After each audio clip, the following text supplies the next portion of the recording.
অনুরাধাকে কোর্টে হাজির করে সবটা প্রমাণ করলো শ্যামলী। সম্পূর্ণ জানতে হলে ভিডিওতে একটি লাইক করে দেখতে থাকো। কোন গোপনে মন মিশেছে ধারাবাহিকের গল্পে আসল রহস্য উদ্ঘাটন করছে শ্যামলী।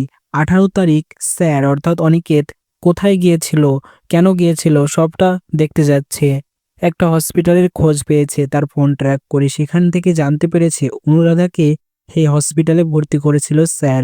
এবার সেটা কেন করেছে, তাই জন্য অনুরাধার অ্যাড্রেসে চলে যাচ্ছে শ্যামলী এবং গিয়ে সবটা জানতে পেরে গেছে। এরপর অনুরাধাকে অনুরোধ করছে যে কোর্টে গিয়ে সাক্ষী দিতে স্যারের হয়ে। সেই দিন হসপিটালে গিয়েছিল স্যার এই নিয়ে। এর পরের ডেটেই দেখা যায় শ্যামলী সেই অনুরাধাকে নিয়ে কোর্টে হাজির হয়ে যায় এবং অরুণাভ তো পুরোই চমকে ওঠে যে এটা আবার কে। এবার আস্তে করে শ্যামলী বলছে, স্যার আপনাকে আমি নির্দোষ প্রমাণ করবই। অনুরাধা সবটা স্বীকার করবে আর আপনাকে আজই আমি এখান থেকে নিয়ে চলে যাব বাড়িতে। তো প্রিয় দর্শক বন্ধুরা, শ্যামলী যে এইভাবে অনুরাধাকে কোর্টে হাজির করে সবটা প্রমাণ করলো সেটা দেখে তোমাদের কেমন লাগছে তাওতে অবশ্যই কমেন্টসে জানিয়ে এখনই সাবস্ক্রাইব করে নাও আমাদের ইউটিউব চ্যানেল। ধন্যবাদ সবাইকে।